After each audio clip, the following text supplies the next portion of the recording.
Hello, everybody. Welcome to the 66th episode of the Manor Podcast. I'm your co-host, Roger Bodee, joined as always with my best friend and other co-host, Michael Hamilton. Michael, you very humbly are in a new location that is a tribute to your humility. Yeah, I believe you gave me the advice to have the stuff in the background when we record. This is something that you asked for. Is that not correct? Yes. I would give you advice about hyping you up and displaying your achievements. I don't think I'm the most humble person I've ever met in the entirety of the history of the world. I don't think I would ever tell you to do something so grandiose. So it doesn't sound like advice I'd give. Okay, if you say so. Well, yeah, I've moved to recording in my room. I got my whole computer set up and everything in here, and yeah, just put all my stuff up in here instead of just having it on top of my computer desk. Yeah, we need to get you a light in there now too, because I got a nice little light that illuminates me. We got to get you one of these bad boys. You're a little. Does that do anything? You're looking a little shady over there, but it's okay. Okay, I could bring like a desk lamp in here for next time. Yeah. Or I can go get one now if you want to start the whole thing over again. No. I can't ruin such a good introduction. Okay. So, there's a little tournament coming up called U.S. Nationals. You heard of it? I have heard of it. You think you're going to play in it? Well, I've booked my flight, and I probably have a deck that I'm playing, maybe. 80 legal cards in Classic Constructed? Well, I have about 70 of them with me. I got to get the rest, but you know. Oh, yeah. I have to lend you some Starstrucks, right? Are you playing Bravo? I think I'm playing Bravo, yeah. I think I need the Starstrucks. Yeah. So after weeks of anticipation, the Wolfpack's coalescence has collapsed. Everybody just abandoned the deck. We were working on Briar for a long time. There's a handful of us. I'm still on Briar. There's a handful of us. I'm not going to get into specifics of this list, but we're no longer a united pack. That's for sure. Yeah, I just feel like it's hard to take a deck that has a bad matchup into Lexi and Icelander, and I'll just say Lexi and Icelander when those are expected to be the two most played decks, or two of the most played decks. So I can't do it. Gotta find something different. That's fair.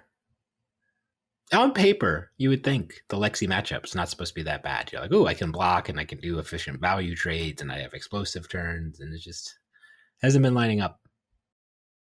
Yeah, it turns out Lexi's really good. Like, really good. I don't think that's true. Icelander's been winning everything. So, in fact, I think Icelander, we're recording this on Sunday night. Icelander might be winning another tournament right as we speak. Well, a PTI event is a lot less important than a Battle Hardened that had 2 Lexis in the finals and like 4 Lexis in the top 8. Yeah, there were 5 Lexis in the PTI top 8. So Icelander might be winning another tournament. Yeah. Lexi's pretty good. Might be playing Lexi. That's my fallback. I think they should ban Voltaire. I think it's clear they should ban Voltaire. Like, you know, well, mechs are coming out soon. We're going to Mech World in a little bit. We just got to get through this national season and the next whatever the season is for that. And we're gonna go play with some mechs, and then we're gonna go T-Bone, kill the New Horizons. I was so confused when you let off with that sentence because I thought you said mechs and something. I thought you said Mexicans, and I was like, oh, what? And then I realized you were referring to mechanologists, mechs, and I was like, oh, MECHS, not MEX. And I was like, oh, yeah. Those are 2 very different contexts for words. Yes. So all we gotta do when all the mechanologist cards come out is you get to play with all your sweet mechanologist cards, and then you just T-bone the New Horizons. Lexi's not very good if you kill New Horizons. I don't believe that. Why isn't there any good ways to kill New Horizons then? Uh, well, it turns out that when you have a character that's built around a piece of equipment, it feels really bad if it's easy for your opponent to just kill that piece of equipment. So I think it's good design that there are not easy ways to blow up New Horizons. I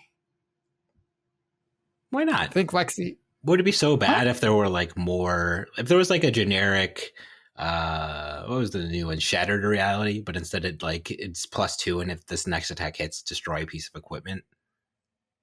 Is that so? Is that so bad?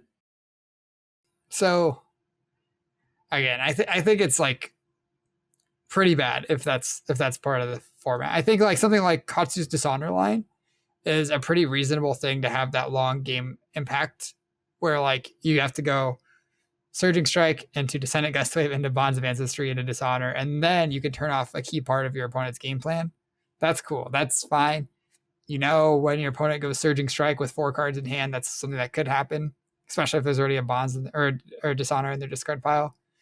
But I think easy ways to blow up equipment just feel bad. Okay, so you're arguing from like a fun and like a gameplay experience kind of a thing for Yeah, why you yeah, should be able to blow up not equipment. power level. I think like Okay. I think the game would be very different if you could just blow up equipment all the time or easily. Like you'd probably just trend towards more equipment that just block better, so you could just like cash it into block if it was going to get killed. Though I guess New Horizons doesn't really have that problem; it still blocks for 2. Well, like the interesting thing you could do about it then is so like you can push equipment if there's more answers to equipment. So like you can like have something like it's like New Horizons or like equipment that's a little bit more powerful if like there are effects that then are answers to those more powerful effects that are starting in the game. So it's just an interesting design lever, I think, that they could go into. But like if your argument is, I guess, like you'd have to like poll and get a better sense of like what people like and have fun with Flesh and Blood. But if people are like, well, if I just have no fun when my really cool piece of equipment gets blown up, it's like so iconic to my hero and play pattern that like having it be blown up is like not fun, then like I can see that being the main argument for it. But I don't know that off the top of my head. Yeah, I think like you have to be really careful with ways that like remove your like take parts of your opponent's like what they're trying to do away. Like even if you look at just like Icelander with channel like Frigid and Frostbites, people are like a lot of people don't have a lot of fun playing against Icelander because they're just like not able to play their turn the way they want to. And Lexi, when I think Ice Lexi has been traditionally a hero that people haven't been like, yeah, I love playing as Ice Lexi. It's just like, and this is just like effects that last 1 turn. Something like blowing up your equipment's pretty permanent. Yeah, that's why Tomotai is the best dragon. And then, yeah, I think Chromai is well and established as the best dragon, but you know we can. No, you don't agree? You don't think Chromai is the best dragon? No, Tomotai is the best dragon. It kills equipment. Big, attacks for 5. There's a lot of. Is the best. There's a lot of Dromai decks that do not play Tomotai. Man, there's a lot of Dromai decks that never win anything. Look at that correlation. Okay. 100% of the Dromai decks that have never won a tournament also didn't have Tomotai in them. Wait, what? If 100% of the Dromai decks... Yeah, because if Dromai's never won a tournament, 100% of the decks that never won a tournament didn't play Dromai. Or Tomotai. Well, Dromai has won tournaments. You have to just go look at the Living Legend leaderboard. Dromai has not real tournaments. I'm not talking about going and winning your fancy pro quests. That's like a big armory, basically. I'm talking about like battle hardens and above. I don't even think Dromai's ever won a battle harden. I don't know if she has or not. I'm going to stake my claim and say that she hasn't because lack of Tomotai. And as soon as they start playing Tomotais, then they can start winning battle hardens and above, you know? Okay. If you say so. I do say so. Roger, the Dromai expert, coming in with the advice. Get your Tomotais now. Buy Mother Hot. My opinions on Dromai have been well established to be 100% non-hyperbolic and correct objectively for months now. So come on, give me a little credit. uh, uh, So nationals. So we're expecting a lot of Icelander, Lexi, and you're playing Bravo, and I'm playing Briars. We got some B heroes, but the metagame's pretty well solidified at this point. You would say, right? yeah, Destodon came out. It's a cool set. It Sure, exists. it exists. Levia got some real upgrades. We got 2 new heroes. We got Vincent and Prism. Um, Basically everything in the set's a little bit weaker than what we already have in the format between the Arya heroes and the outsider stuff. Though Warmongers, that's sure a card. Yeah, they built a whole set around Warmonger's diplomacy, and yeah, released it. I guess Crown of Providence is in it too, though. That's a pretty good reprint. That's a good staple reprint they put in that set. 2 cards. Yeah, I think there's a lot of things they did. They did well outside of that, but not the biggest implications on the competitive format.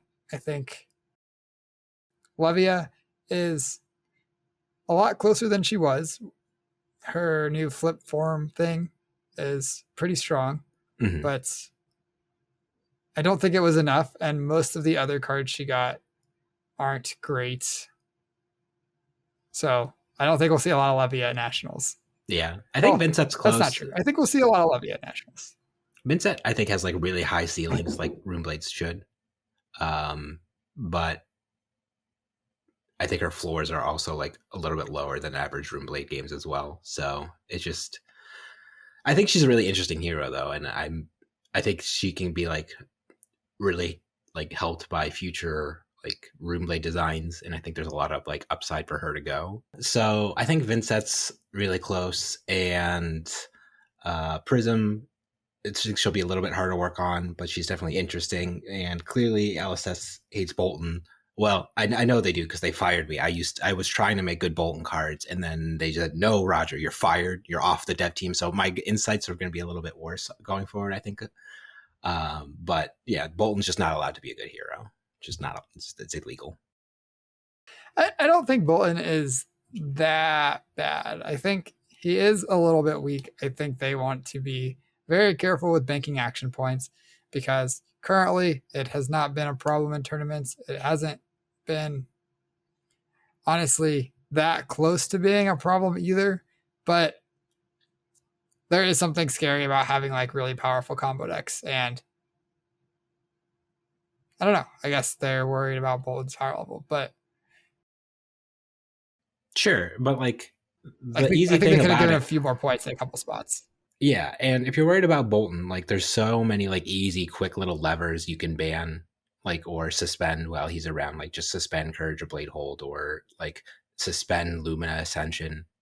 Like if you just take away Lumina Ascension, and lo and behold, he's not a combo hero anymore because that's the whole thing that enables combos.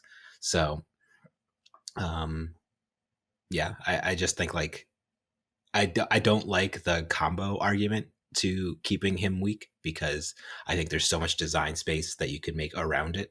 And there's even design space within cards while leaving those things where it's just like, if this is the first attack you played this turn, do X, or if the first time you've charged this turn, or the first X or something like that. I'm just spitballing now a little bit, but like I just don't believe that there's not ways to design him to incorporate him to encourage him to spend his action points like more intermittently than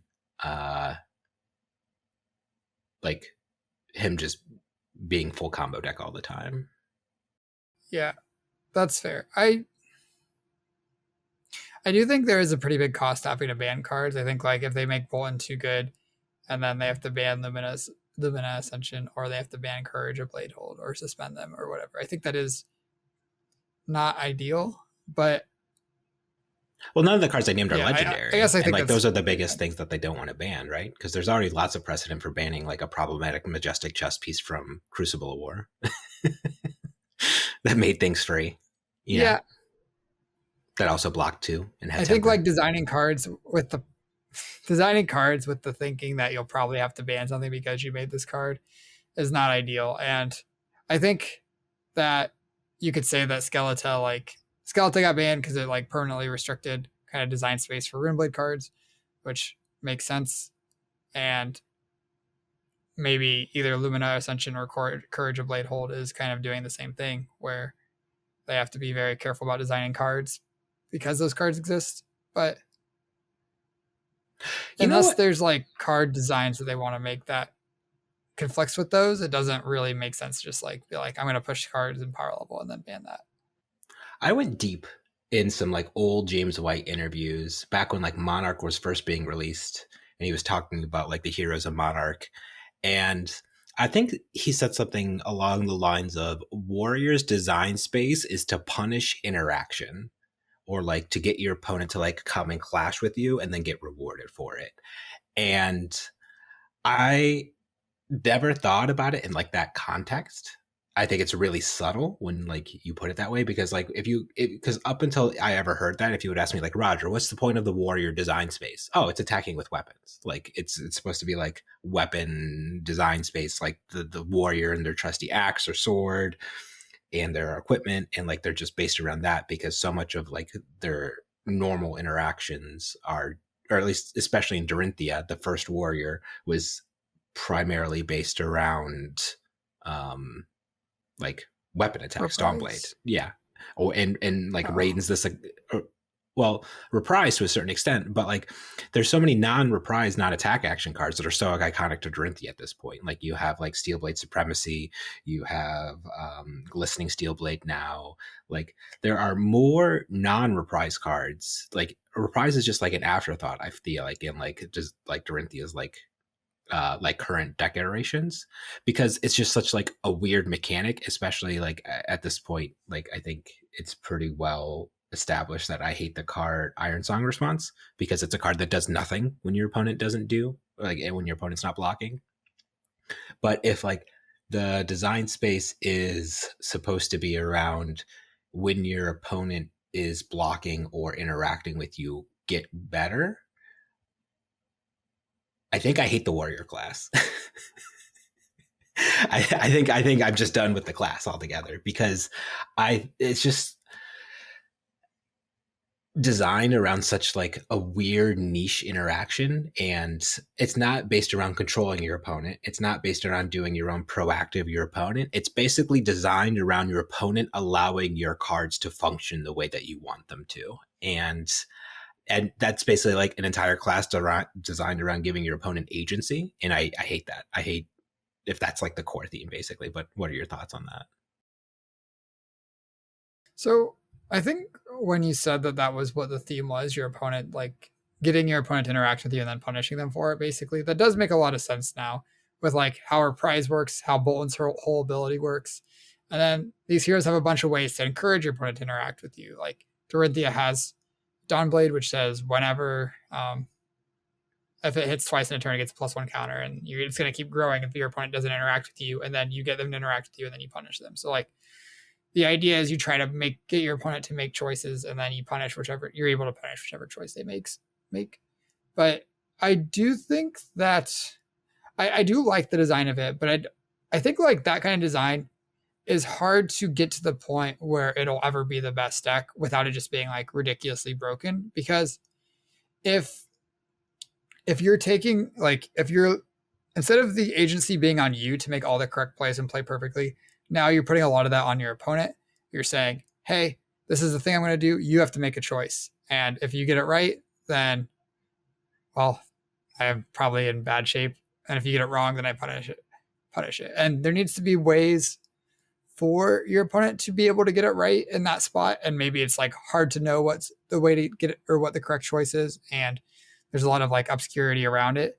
And that's part of why Dorinthia was for a long time a hero that like would be really, really hard for players without experience against Dorinthia to beat back in Crucible before we got to the chain being just beyond broken and Prism and stuff. But back in old um, Flesh and Blood before we started playing, Dorinthia was a menace. She was a menace, but we didn't experience that. And then Bolton, I don't think they really I think they missed a little bit by making his ability only trigger when it's blocked by attack actions, because there's a lot of heroes who have very few attack actions they want to block with. So like those heroes just like they weren't going to block with their attacks anyway. You don't really have an ability against them, and that's pretty rough. I think maybe it should say all actions or something, or it's have some other way to like punish your opponent for blocking with non-attacks or defense reactions or something. Like we see the assassins, they have all the different daggers that punish different card types, so you can use the right dagger for the right matchup, and that's kind of cool. Bolton's just like, I really hope you want to block with attacks, and then I can punish that. But so I think that's kind of a little bit of a miss on Bolton's design, unless you specifically just want him to be a tech choice for a metagame where there's no non-attack based decks, which is weird, but that doesn't seem like a design that you'd want to do. But I do think that outside of the miss on his hero ability only working on attacks, I think the design kind of makes sense where it's like, I've got these engulfing lights, these bolts of courage, and then I want to play some generics with on hits as well to kind of punish you for not blocking me. But if you block me, my ability's turned on. So Yeah, and I think the Lumina design is Ascension gives your weapon the important on hits as well to encourage blocking. mhm. Yeah. So I think the theme makes sense and it's cool, but now I don't know if I actually ever expect warriors to be tier one, because if that's realizing that's how they're designed, if they are ever the best deck in the format, your opponent's just like, if your opponent's making the right decision or the lesser of both evils and losing all the time, then something's wrong with the game, basically. Yeah, exactly. And that's kind of what I meant when I was like, I think I'm just done with the class then. Like, I guess like from like a competitive level, like sure, I'll still take Bolton and try to have a good time at like my local armory or whatever. But like, as far as like, oh, one day I'm going to win a calling with Bolton, like, I just don't see that happening. Like, yeah, or even like Dorinthia, because like Dorinthia has been in the back of my mind too. Is just like an interesting hero with some interesting play patterns. And I guess if they're gonna, if the focus isn't like around like building and like maintaining a powerful weapon or like weapon effects, like things like that, like I could see that being a tier one strategy at some point, just because like there's so much inherent power in like weapons. We've seen that time again. Like Rosetta Thorn, Winter's Wail, Dawnblade in itself is a pretty powerful weapon, especially once you get some counters going on it. There's ways to encourage design space in that arena that I could see it being tier one eventually, or even like interesting attack reactions or non-attack action buffs that do pump your weapon in certain effects.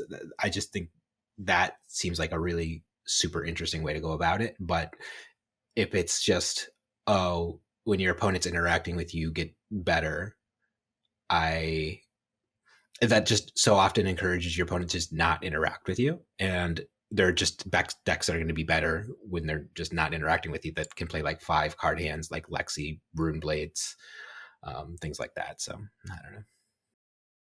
Yeah, I do think it's not exactly true to say Lexi doesn't interact with you. She doesn't interact by blocking, but Lexi's a Sure, very sure, sure. disruptive deck and Yeah. forces, I guess maybe she forces you to interact with her more than she interacts with you. But like the ice cards are like definitely some, like it's hard to say they're not interaction. That's fair. That's fair. Maybe an Ice Warrior would be sweet at that point then, since then your opponent's so incentivized to block you. Like if you could play a channel like Frigid and then attack with Dawnblade, and your opponent's like, well, I can't play these cards, so I might as well block with him. Maybe like a secret Ice Warrior would actually be the way to go about it. So you're encouraging them to use their cards on defense. But I don't know. Yeah. I think everybody's just sick of Ice Heroes anyways I at love this ice point. heroes. I love ice heroes. Yeah. I have played ice heroes most of my time in Flesh and Blood. Not all of it, but definitely the majority. And I'm a big ice hero fan. For sure. Well, Nationals is only half classic constructed. Do you want to talk about Monarch Limited though? Do you want to touch on that a little bit before Nationals? Yeah, yeah. So I think the consensus is definitely that Prism's just the best deck in the limited format. We see it in sealed where everyone, like a big percent of the room plays Prism Pile, and then even in draft, it seems like pods can pretty comfortably support 3 prisms. Some pods can support 4 and have okay decks, or a couple of the prism decks will end up okay, and a couple of them might be a little rough then if you get to 4. But yeah, definitely comfortable with 3 prisms, and that's in a 4 hero set where it should be ideally be 2 2 2 2. That's a little bit weird. Um, then after that, I feel like there's kind of like different opinions on what's the next best hero after that, and like where the three other heroes fall. But it seems like, at least from what I could tell, it seems like the world tends to agree that Prism's just very strong. Yeah, for sure. And yeah, even on the team, I don't think there's a consensus to like what the next best deck is. I don't think there's a consensus for like what draft strategy is, what how to evaluate cards. So all seems to be pretty up in the air at this point. But we haven't focused a lot on limited, but the last draft session that we did gave me a lot of confidence because I 3-0'd both the pods that we were doing. So I'm excited to just not win a game of limited in Vegas. So. Hmm. I want to talk about the second draft pod though, because it was just like so informative to, I think, like the whole like Monarch drafting process. So I started out like Prism Okay. a little bit by taking like a good Herald, and then I just kind of focused on like good light cards. And then in the middle of pack 2, I think pack 6 or pick 6 or 7 in pack 2, I got past Illumina Ascension, and I was like, oh, Bolton's really open if I'm getting this card like pretty late. I guess like I could see not taking it though. It's like a really good card, but it's not like a crazy bomb or anything like that. Like maybe there was a different Bolton card. They wanted a charge card and they passed, and they're expected to be a Lumina. Sure, we passed Lumina Ascension. Next pack, a Via the Vanguard, and I'm like, okay, I keep. Okay, you got me. And then I take Via the Vanguard and like pick 7, pack 2. I pivot into Bolton and get a 3-0 deck, and because I was the only Bolton at the table, and I think that's where you can be rewarded in the draft. But the scary thing about that is if somebody else at the table then also decided to pivot into Bolton that pack 2, my deck goes from being a 3-0 very good Bolton deck to be an unplayable piece of garbage because there was a second Bolton in the pack and I switched so late. So it's a very scary drafting experience, I feel like.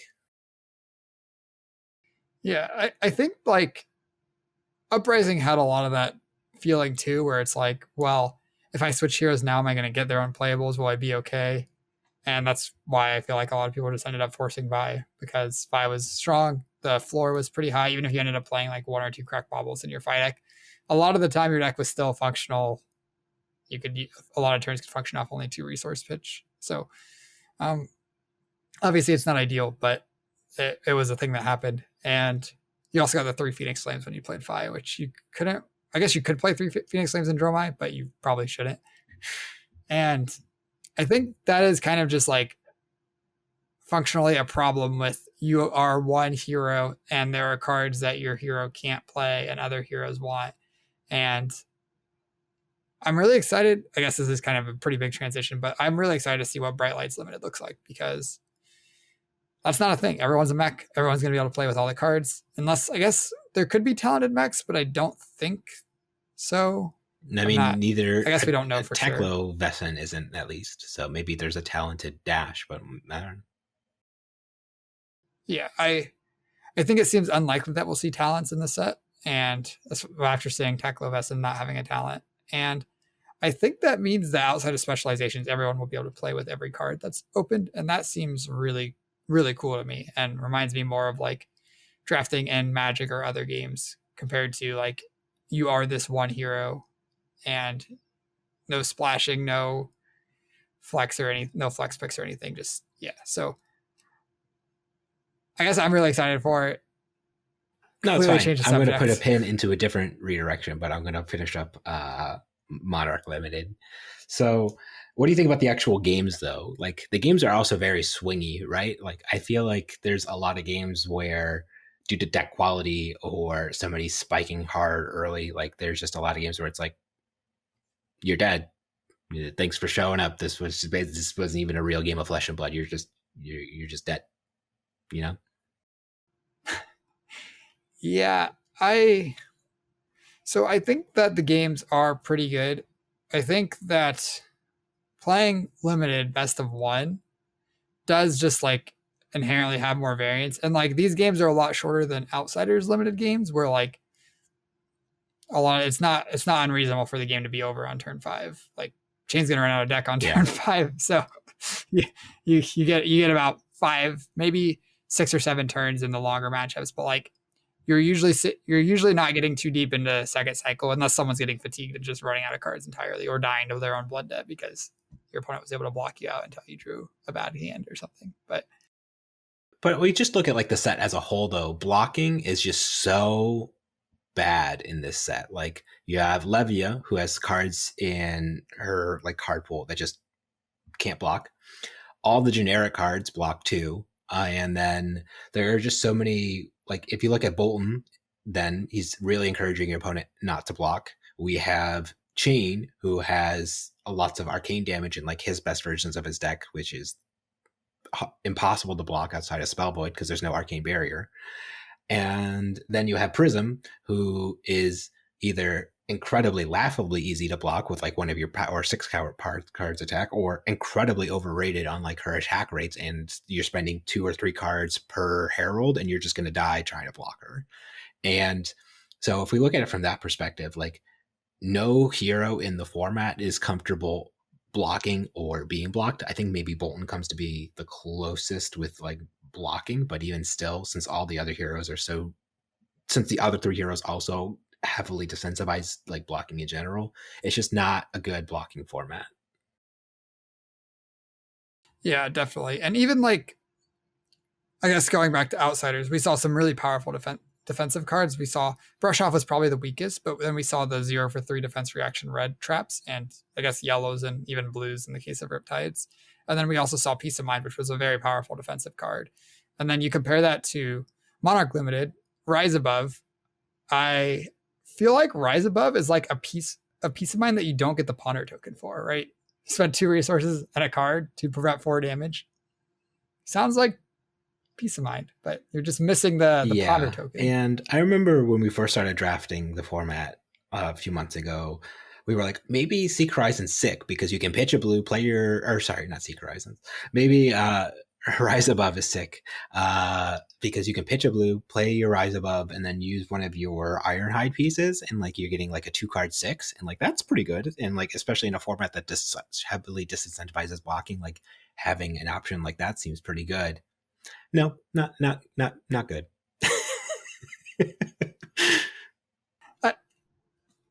I actually think Red Rise Above, if it's your 30th best card and you have an Ironhide, that play pattern will come up a few times. And I have had several decks where Red Rise Above was like my 29th best card, not even my 30th best card. It's not good, but you know, sometimes what's your line? You like to turn your D's into C minuses or something? Rise Above. C minus. And the other cute thing is like when you're playing Levias, like you have like your no block cards between that and Rally the Rear Guard. It lets you get like some block value out of them. It lets you like 2-card 4 on defense if you want to, or 2-card 5 I got on Rally, but 2-card 4 with Rise Above. So had some real Bolton rates there. Yeah, speaking of, Rise Above is okay in a Bolton, you know, doesn't pump it up. That's very true. It is not an attack action card. Okay. Do you have any final thoughts? Yep. Do you have any? Are you just looking to like hopefully be like, what's your ideal draft looking like? I guess like if you could have the draft deck of your dreams in Monarch Limited this Friday, what would it be? Would it be like the Nut Prism deck, the Nut Chain deck, the Nut Levia deck, or the Nut Bolton deck? I don't think. I guess probably the Nut Prism deck is where I would lean. I think Prism kind of has the lowest variance of the 4 heroes. I think like even if you have a very good Bolton deck, if you have like maybe you have a Via the Vanguard and that's in your bottom few cards, you really need to keep a 4 or 5 card hand with Via the Vanguard to really get the most out of it. And also like 3 of those cards need to be light cards. The Via the or I guess at least 2. You need a blue, at least a light card to charge, potentially 2 light cards to charge. I need the Via the Vanguard. So that's kind of a lot of things that need to go right. So even like the best Bolton deck, sometimes you just don't draw your V, or you draw your V a turn where you would have time, but you didn't draw a blue with that hand. So you just have a couple yellows and a couple reds. And you're just like, well, Arsenal, I hope I get one more turn. And you just aren't able to keep a 5 card hand after that. I think Chain kind of suffers from like, you can just banish your good cards or your cards that you actually want to play, and you can draw your red blood deck cards that are not very good when they're in your hand, and you can just die because of that. Your opponent just has a pretty solid draw where they pressure you a lot, and you have a pretty bad hand where you've got these red seeds, and you're like, well, I could pitch them for one, I could block for two. I don't really want to draw these. And then Levia, even like the best Levia deck, sometimes you just die to your own blood debt. Sometimes your opponent blocks you for 2 turns and you just draw bad and die. And there's a lot you can do to play around that. But it's always scary to play anyone that's not Prism. I feel like Prism just like doesn't feel as risky, because if you have a very, very good Prism deck, you will probably win just with the pod. Whereas if you have a very, very good deck of any of the other 3 heroes, you can just lose to bad variants, kind of. Yeah, but I didn't ask very, very good deck. I said nut deck. Like the best deck. Oh gosh. I'm on chain. If I could chain the best. I don't think anything beats the best chain decks in the format. Like if I'm building a blitz deck, I had a blitz chain. I had like a chain blitz deck at like the last draft pod session. It was like the easiest 3-0 of my life. I had played like 36 cards. I think 5 didn't say the word blood debt on it. I had the soul reaping. Like it was like an amazing deck, because like what you said about chain is like, well, sometimes you'll just draw your red blood deck cards and then you banish like your not blood deck cards. Well, it's just like if you don't have any not blood deck cards to banish, or your deck is comprised of so few non-blood deck cards, like there's no variance in the deck anymore. It's just like you're gonna get the good blood deck cards, you're gonna draw the cards you want to draw, like, and you're just gonna be able to present like a 30 damage chain turn, and there's nothing your opponent's gonna be able to do about it. Fair. So my answer's chain, but the issue with it is that like if you go from like the first chain, you have like an unstoppable juggernaut of a deck, and then you're the second chain, and then you have one of the most easily fatigable, horrible decks in the format. So it's just like quite the gulf between those two outcomes. I think usually with 2 chains you're okay. I think 2 chains can have pretty solid decks. I think when you get into 3 chains is where it's like really then you're in true not train where I wreck want to be. territory.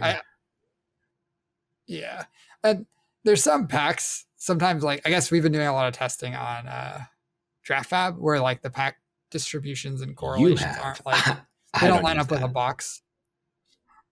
Sure. They don't line up with what you'd expect the packs to look like in a box. Like the individual packs are all correct, but like a lot of the time you'll have like 2 or 3 packs that are like very, very similar, and that would be unlikely to happen in an actual box. I think that kind of leads to sometimes you have 2 chains in a pod and the chain decks are pretty bad. Sometimes you have 2 chain decks in the pod and the chain decks are broken. And that's just part of the tools that we have available to us to draft online. And I don't know if that will be very reflective of drafting at nationals. I don't know if your draft will be from the same box or it'll be split. It probably won't be 24 packs from 24 different boxes though, which is kind of what drafting online feels like. Yeah, I don't know. I don't like Draft Fab for that reason. I just, not my cup of tea. I don't like the experience. I think it's just weird, but that's why I broke out my first edition case just to crack those packs and make sure that we can get the real first edition draft experience before nationals. I have the 2 boxes that you. I know you do. They're just up in my closet. Yeah, we'll do something with them eventually one day, probably. Okay. Okay. Well, ready to come back to my pin that I pinned like 10 minutes ago, 5 minutes ago. Yep. Talents. So, what if LSS just never introduces a new talent again? Like we have Draconic and Elemental and Light and Dark, and that's it. And the Arya heroes, but like I think Elemental, yeah. Yeah, did you say Elemental? Yeah, I said Elemental and Draconic and Light and Dark, and I think that's it, right? And Elemental. Draconic, Light, Dark. Yeah, I said yes. This is a classic, Roger. The real question turns trolling. Classic. Okay. But we got to remember Elemental too. And then, so if there's a real conscious decision to just shift away from it, because outsiders didn't have talents, we could see another like core set, like a core draftable set with no talents, or like maybe talents are just supposed to be supplemental product things. Because I just had this thought in the back of my head that I think that designing the game around talents might be just too much stratification and like just too many like levers and bars and things like that. And that maybe like by simpling it down with the Welcome to Wraith design of the heroes and like gameplay patterns, that like you just have the better game experience for like design and like hero interactions and things like that. Because I think Monarch and Arya, and even to a certain extent, like uh, Uprising, all of the talent sets just showed a clear, like, hard power level distinction between the non-talented heroes and the talented heroes. Um, and if there's just that much of like a gap between the two, then and every time a talented hero comes out and it's just like, well, why would I ever play the non-talented version of this hero when the talented hero exists? And we're still kind of seeing that with like, why would I ever play, like, even with all the support that outsiders gave Azalea, it was just like, oh yeah, but like I can still just play Lexi with all these ice cards and it's just better. Like, do you see what I'm getting at? So yes, I do. I think like the fact that elemental heroes get access to all the generic cards, or like the class cards that are not talented, and all their talent cards and all the strategies around their talent cards, it does make them just feel better. Like while Oldhim was legal, Bravo was basically not a real hero. Like people played Bravo, and I love you guys. I'm glad people enjoyed Bravo, but like if you were just trying to win the tournament and do the best that you could do, it was just a mistake to play Bravo instead of Oldhim. And we're in a very similar spot with Lexi versus Azalea, where Azalea has a lot of things going for her. I think her hero power is very strong, and she does use Death Dealer better than Lexi. Um, Lexi gets access to so many cards that Azalea doesn't. Voltaire being probably the biggest one, but also all these very powerful ice cards. We see Arctic Incarceration, we see Winter's Bites, whatever other cards Frostlock. Lexi's playing. Frostlock, the Ice Vein, the Red Ice Vein Mm. card, Chilling Ice Vein. That's what it's called. I guess it's not red; it's rainbow. But um, Icequake too, And she could even play cards like Channeling Fridge if she wanted to. yeah, yeah, and I do think that a decent chunk of Azalea falling off is because of how vulnerable she is to Warmongers and just fatigue in general. She had a pretty bad Oldhim matchup, and now she has a pretty bad Warmongers diplomacy matchup. So, um,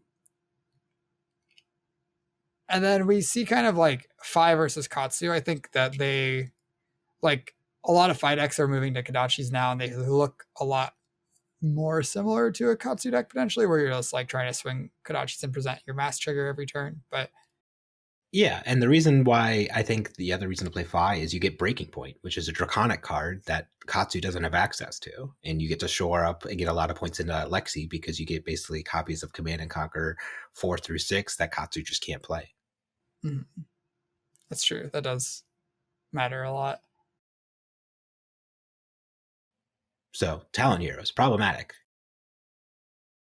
And then I think the other end of it as well is if you look at Tales of Aria, like the whole set that came out, it had Runeblade, Ranger, and Guardian, but like 90+% of the Guardian cards in that set you can't play with anymore. Soon you won't be able to play with any of the Earth cards. Briar's like 3 points away from Living Legending. And Lexi and Icelander aren't that far behind, where once they Living Legend, like you can't put these cards in decks until we get new heroes. And we saw it with when Chain and Prism Living Legend. There were so many cards that were just like not cards you could play in decks because of this. If Bravo Living Legends, like regular Boomer Bravo, not Star of the Show, we're losing like the 3 Bravo specializations they've made, and everything else is playable in any other Guardian. Same thing for if Azalea Living Legend or any random untalented hero, then you could keep using their cards. But now your LSS is kind of in this weird spot where they feel like they do need to reprint a new Elemental Guardian because all these Elemental Guardian cards are not cards you can play in any format. Blitz, Oldhim's Living Legend, there's no Starvo in Blitz, and in Class Constructed, both Elemental Guardians have Living Legends. So what do you do with all these Elemental Guardian cards? They're just all essentially banned. Mm-hmm. And I guess the other thought I had was When we compare it to something like, I guess, light and shadow, the other talents, where I guess the Arya elements, the elemental talent is like very proactive. It's focusing on doing like different aspects of that elemental. Draconic is doing very proactive things. Light and shadow is very insular and like very like, well, if you're playing a shadow hero, fuck you, but if you're playing a light hero, fuck you. And it's just like why design, that's so much of the design space between that talent is just like the inter talent hatred of each other. And I get the flavor for it, but like I think that's also why Levy and Bolton struggle, because like their base talents aren't inherently proactively powerful into a broad field. Like if like Ray of Hope just gave all my attacks like +1, or like was like a playable light card for like just either light hero, cool. But the fact that like you could only really play it against shadow heroes like makes that card go from like, oh, this is a really cool like light talent card, to being like, why would I ever put this in my deck, you know? Yeah, and I think the biggest like hate card between light and shadow that's seen play is Soul Reaping. And that card, it has extra text against light heroes, but like it's just because it's so good that you could ignore that text in the card, just like an A+ card. Just you would one of the sacred cows of chain. Exactly. Yeah.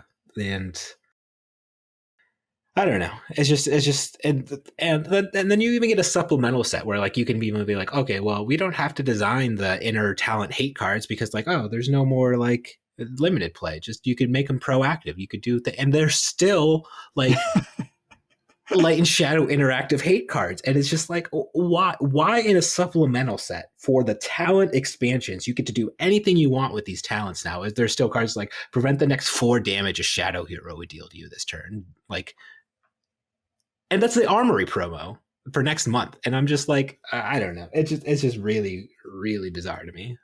Who am I? That's fair. It is like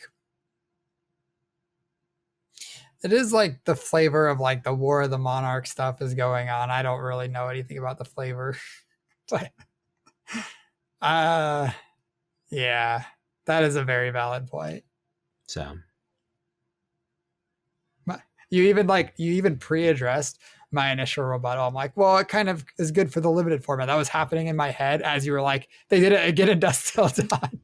these are the advanced strategies they're teaching me in law school, is to anticipate your opponent's arguments ahead of time.